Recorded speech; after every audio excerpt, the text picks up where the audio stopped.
Hey guys, welcome back to another video. When we met our client Lost Craft, they had just launched their first product and had only 1,500 followers on Instagram. That was in May.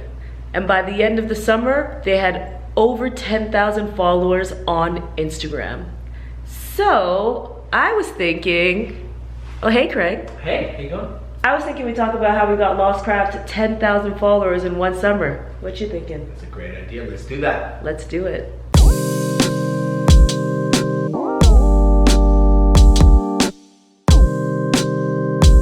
Hey guys, welcome back to our channel. If you are new to this channel, we are High Season, a social media agency that helps entrepreneurs, business owners, and marketers step their social media game up and break the algorithm.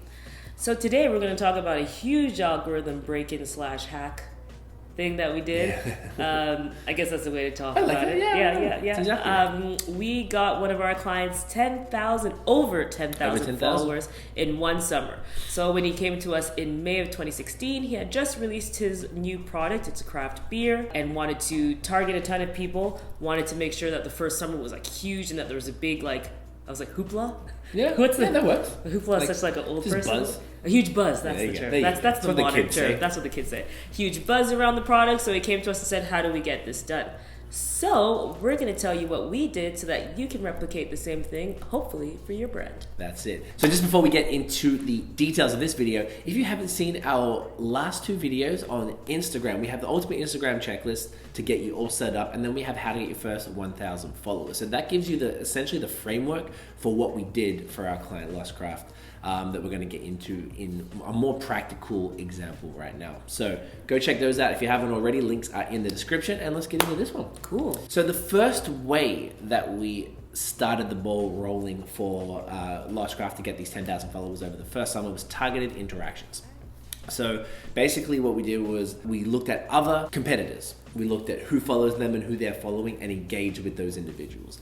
We went through hashtags. Now they're a craft brewery based in Toronto, a contract brewery. So we went through the Ontario craft beer hashtags, engaged with a lot of those people. They are even more targeted. This is a little beer nerdy, I guess, but they are trying to convert people who drink macro beers, so like Budweiser and Coors and that type of stuff, and bring them over to the craft world. So it's even a little bit more nuanced, where you wouldn't just target pre-existing craft beer drinkers. It's people who maybe just like sports or who go to certain restaurants in certain areas or certain bars that at least have them have Lost Craft as licensees on tap and stuff like that. So it's we have to think outside the box of who are the targeted consumers, where do they go, what do they do, what do they like, like who are they around, all those type of things, and go to where those activities are on Instagram and target them there. So it wasn't just in the overall niche of the industry that the company's in. Yeah, and when we talk about targeted interactions, this is what that looks like, is going to accounts. So for example, if they're a craft brewery, we knew that we wanted craft beer drinkers, but also regular beer drinkers as well. Yes. So we would look at things like, say, a restaurant that their beer was featured in to make sure that people were familiar with the brand.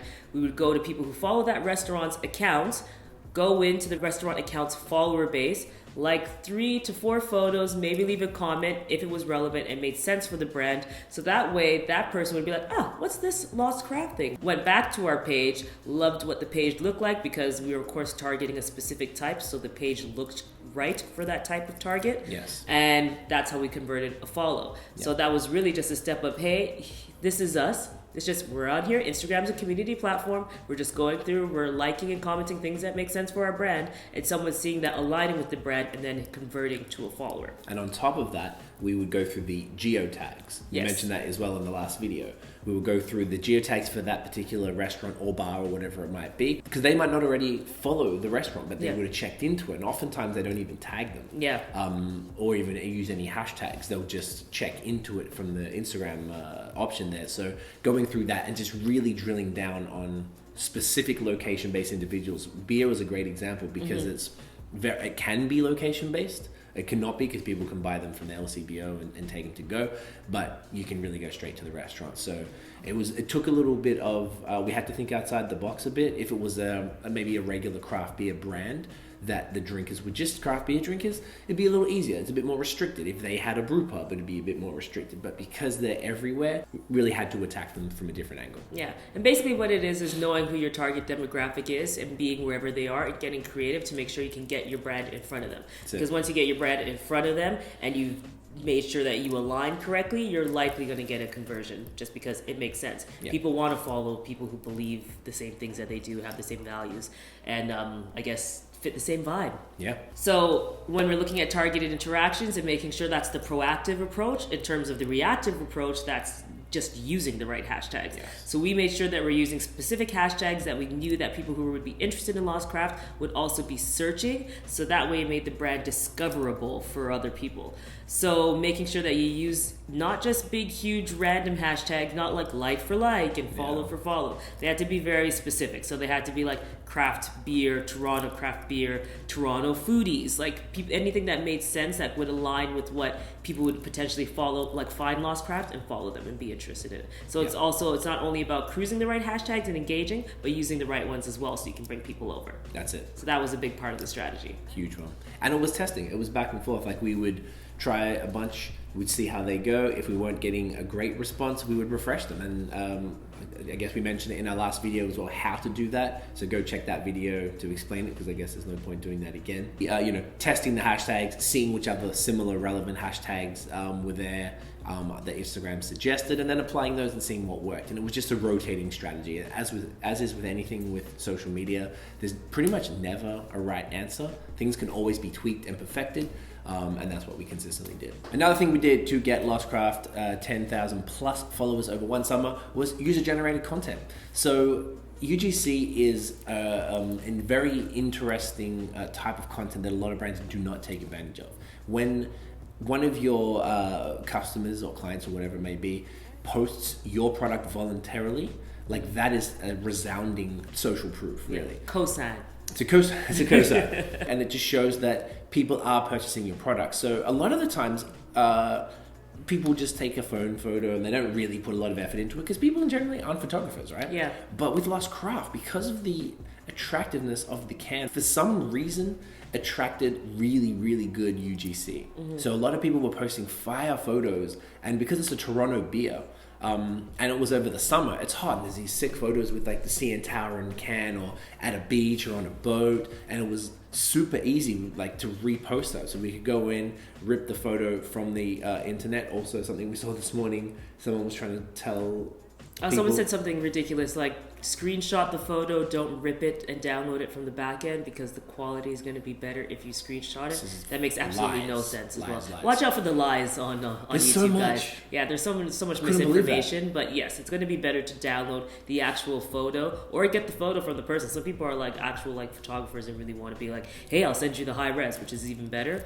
But either way, you can just download it from the back end of Instagram, either via the script or via like just Google any download Instagram photo, and they'll rip it for you. Yeah. So basically, once you have that photo, always credit the photographer.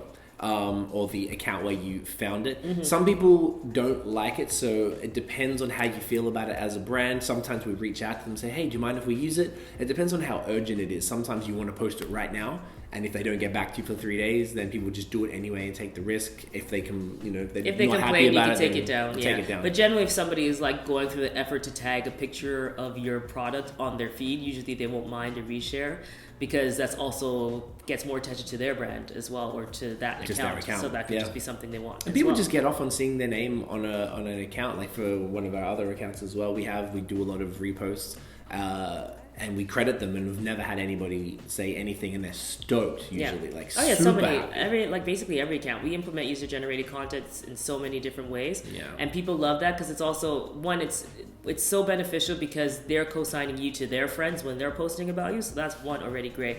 But two, when you're reposting that, they just get a deeper connection with the brand. That's it. So they could have basically seen your product, taken a picture of it, and not been following you. But once you actually like comment and say something, and then you repost it, you're really establishing that relationship, and that's just going to increase your opportunity to get the follow from that as well. Yeah, really good point. Next up, consistency.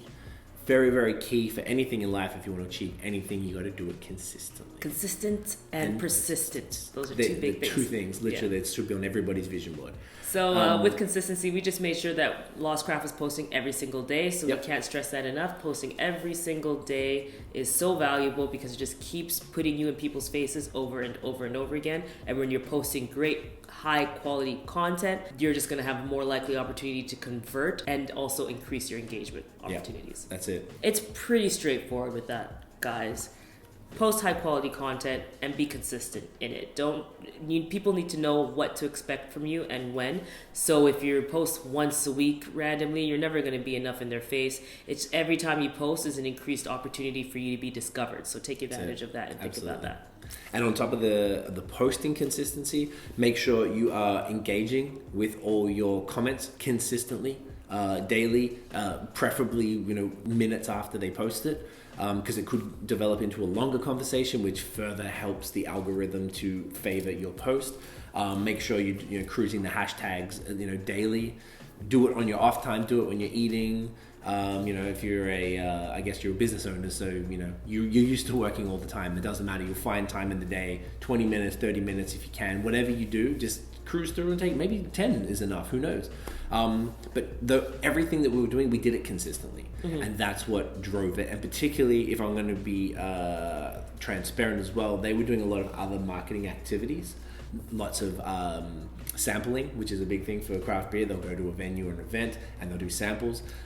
They sponsored events, they did tap takeovers, or had they be prioritized for a specific event. So all of those other activities combined with what we were doing on the social side really helped. So as a business, you're not really going to just be working on social media. There's always something else. So this just really boosted all the other things. And it was, if we got in people's faces this way, then they would have the brand top of mind, and then they would go and see it out and be like, oh yeah, they commented on my post the other day, or they liked me, or they followed me, or whatever it might be, and then they'll go and purchase. And we got mad proof of that. The funny thing about social media is that it's sometimes hard, they call it like the gray area. Like there's not always proof that someone is going to or has found out about your brand from social media. But Lost Craft was the biggest one we ever had, with people sending DMs or posting that, hey, Lost Craft followed me the other day, and then I went to LCBO and I bought 3 of their beers.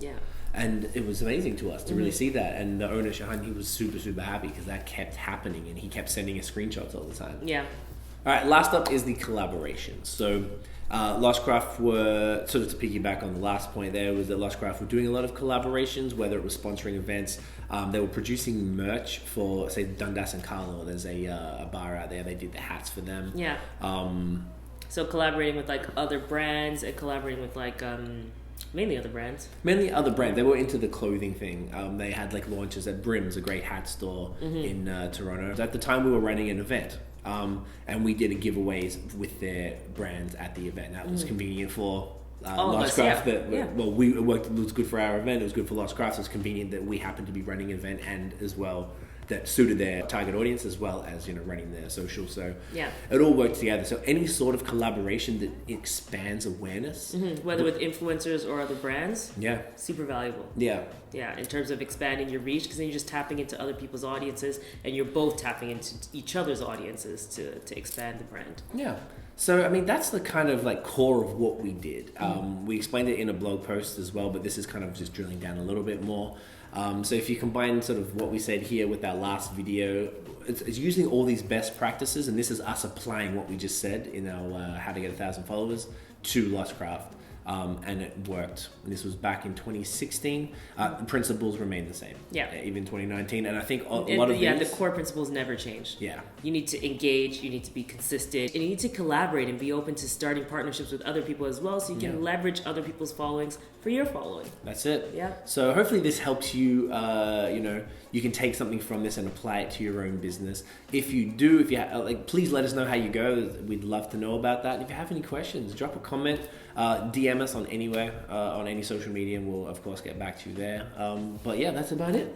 All right, guys. So if you like this video, give us a thumbs up, hit subscribe, and hit the notification bell so you don't miss any other videos. Follow us everywhere at High Season Co. And you can check out our website at highseasonco.com. We've got a ton of blog posts and a lot of fun content there as well for you. So until next time, peace.